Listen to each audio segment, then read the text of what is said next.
I recently made a video on how my desire to reconnect with my Filipino heritage played a really big role in why I'm in dental school today. That video didn't really have a good amount of explanation to the story. I'm going to keep this video as genuine as possible with minimal cuts, mainly because this story is very personal to me. And without these experiences, I wouldn't be where I am today. So let's start from high school, or we'll start from the beginning prior to college. So all the way from elementary school to high school, I wasn't really surrounded by a lot of Filipino Americans. I went to a Christian private high school, a small Christian private high school. And while I appreciate what my parents have done for me by putting me in that environment and getting to learn the Word of God outside of church hours, I wasn't really exposed to other people of my culture. Granted, there were a couple. Don't get me wrong. There were like one or two people. But in comparison to other people that I knew, like family friends who went to public schools, they were surrounded by a lot more Filipino Americans. And some of them even had Filipino clubs in their high school or were involved in Filipino groups, whether that be sports or different cultural events hosted by the local Filipino community in their suburbs. And while I was able to experience a tiny amount, or let's just say like a good amount, a handful of what Filipino culture is, I couldn't really connect with other Filipinos with my experiences, because I feel like my experiences growing up were just straight up extracurriculars and just academics. There wasn't really a sprinkle of having that culture to carry with you in your day-to-day life. I don't know if that made any sense, but I really hope I'm coming through with that message. But yeah, to give more info, I was able to go to the Philippines a couple times throughout elementary school, high school, middle school, probably like 2 or 3 times if I had to guess. And I've seen what the Philippines is like. Great place. I guess something was just missing in me with wanting to have other Filipino Americans around me. By the time I got to college, I actually wasn't really set on joining a Filipino club or an Asian club for that matter. I went to a pretty small college in comparison to the public schools in Illinois. I went to Lewis University, which is in Romeoville, a suburb of Chicago. Great school, but it is small in comparison to the bigger universities. There, I was introduced to an Asian American club that was, founded recently when I entered. So I wasn't, not that I was I did meet Filipinos there, but it was more, general, because it's more like the entire Asian community rather than Filipinos. And mind you, there was no Filipino club at Lewis. At that time, my cousin who went to UIC introduced me to the Filipino club there. And that was a bit of a game changer for me at the time, because mind you, this was 2020, 2021, so peak COVID. So I was able to do a lot of online things through that Filipino club because everything was virtual at the time. And what was great about the club is that they had a good amount of members who didn't go to UIC and still participated in club activities. So I got fairly involved there. And By the time I was a sophomore, Lewis was already starting to transition back in person because they're a smaller school, so smaller population, it's more manageable to have in-person classes. That meant I wasn't able to, participate in more of the virtual stuff, or even if that club did have more events, I guess in person, like I wouldn't even be able to go because that's all the way in Chicago. For context, this club is Filipinos in Alliance, UIC, or for short, FIA. And gosh, I'm drawing a blank now. Yeah, and during my sophomore year, I took a little step back during the fall. But then when the spring hit, I was like, hey, why not like try to get more involved in this club, even though it's in person? So I started going to some of the conferences that FIA went to in the Midwest. There were my very first one was called MFAS, and there's not like a specific university that holds it. It just bounces around in the Midwest. And that year that I went, it was at UW-Madison. And I thought that was a great experience. And from that, I wanted to be pretty involved in the club. So by the time sophomore year was coming to a close, they had vacancies in their on their board. And for the first round of vacancies, I wasn't able to get a position. But during the summer, a position opened up, and they reached out to me saying, hey, like, would you like to interview for this position? We think you'd be a pretty good fit. And I'm like, okay, let's do it. I interview, I get the position, and history was made there. In addition to being on that board, I also joined their singing group, Fia Liwan, and that was a trip. That was great. And wow, I'm even missing parts of the story here. Prior to all of that, I joined the cultural team or cultural dance group, where you just do Filipino cultural dances. And I was really able to, truly know, or I felt fulfilled being involved in those activities, singing in Tagalog, or, learning tinikling. It was really a game changer. And I appreciated all the things that I learned from that club. Looking at the leadership positions or position that I held, while it was really busy commuting back and forth from Romeoville to Chicago, I really liked it. I felt like I belonged, and I was like giving back to the community that gave me something that I wanted for a while. Towards junior year, a spring semester, I was taking pretty hard classes. I was full course load, and in addition to balancing the clubs, things got pretty dicey with the work-life balance.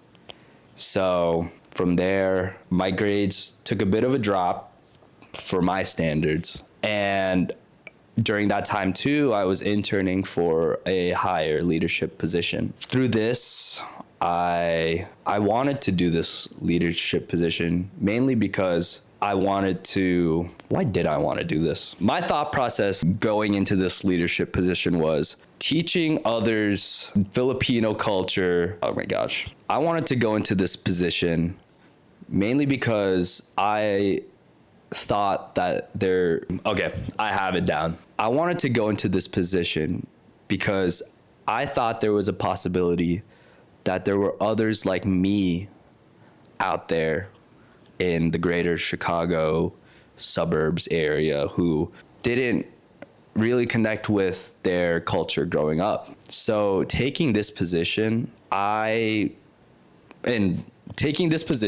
addition to the things that I learned while I was in FIA, I thought I could make a pretty big impact in the community and help other people out with reconnecting with the Filipino culture. By the time elections came around, And when I gave my speech with the person that I wanted to run with, I thought I had a pretty good shot with the amount of work that I did for the club and my involvement. Turns out that was a very different story because I did not get the position. And while that doesn't seem trivial, at that time, it really felt like, a knife through the heart.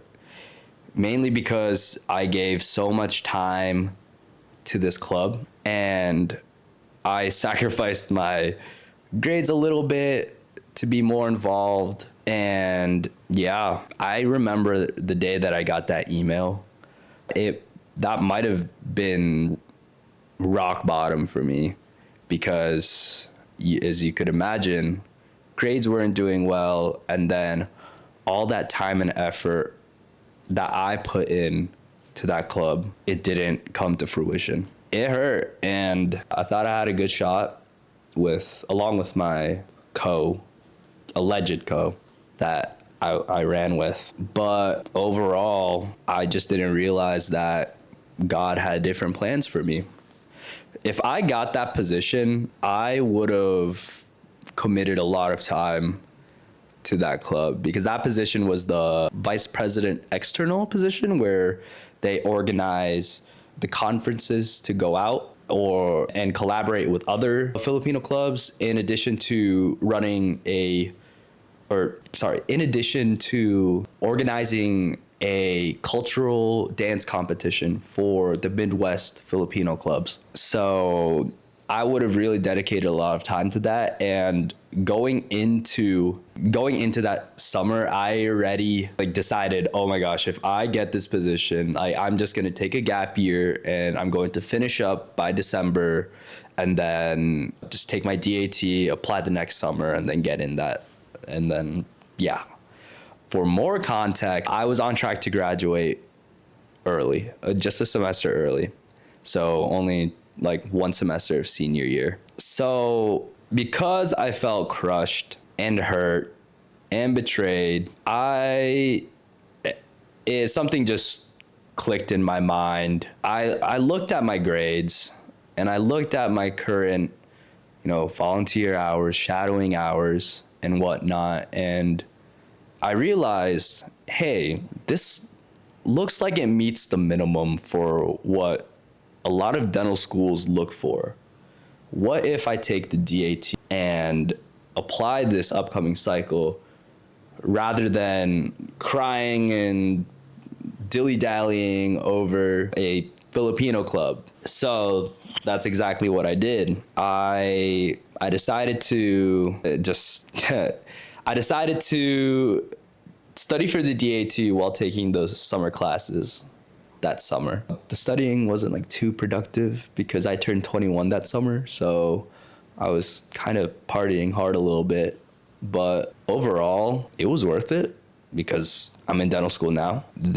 Whatever happened from there happened ages ago from the time I'm recording this. I'm a second year dental student. If things turned out differently, I wouldn't have been able to meet a lot of the people I'm friends with now here in Louisville. And this is just one of those things where it's God has a plan for you, and what you want in life may not be what God has planned for you, There are a lot of different tidbits too with the whole rejection from the leadership position. Allegedly, from what I heard, people thought I ChatGPT'd my speech, which is really funny.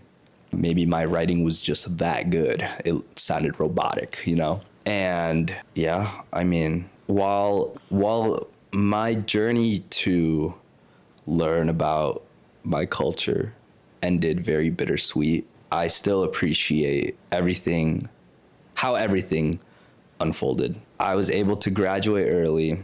I was able to get into dental school. I worked for a bit prior to dental school, so made a bit of that cash, hung out with friends and family during that gap semester, then started dental school, and here I am. And I feel like I'm a very different person from, back when I was in that Filipino club to now. I feel like there's just a larger world outside of being in college clubs, and I was just so hyper focused on trying to serve the community and trying to connect with people who maybe had similar circumstances like as me, growing up with not being able to connect with their culture. But overall, I don't regret anything that has happened until now. Life will knock you down here and there. And yeah, maybe you will feel hurt, and maybe people will be against you. But at the end of the day, all you got to do is just trust in yourself and look at the bigger picture of things. Because now, from what I learned in, in those clubs, and then on top of like Filipino culture in general, I'm able to share that with people here in dental school too. A good amount of people ask about my experiences, being Filipino, and it's such a great talking point. I mean, I'm blessed to have that experience overall. It's been quite a journey ever since then, and I feel like I don't have anything else to say. It's just, this is me more of a blabbing now. And my God, this is a 24-minute video. Christ almighty. Shoot, I didn't expect it to be this long. And oh gosh. Yeah, overall, I'm proud to be Filipino American. Maybe I'm not, at the end of the day, I don't speak any Tagalog, Bisaya, but I'm still proud, and maybe I was fueled by hate when I was, trying to get into dental school after scratching my gap year. Maybe things, a lot of things were done out of pettiness to prove people wrong and whatnot, but it worked out.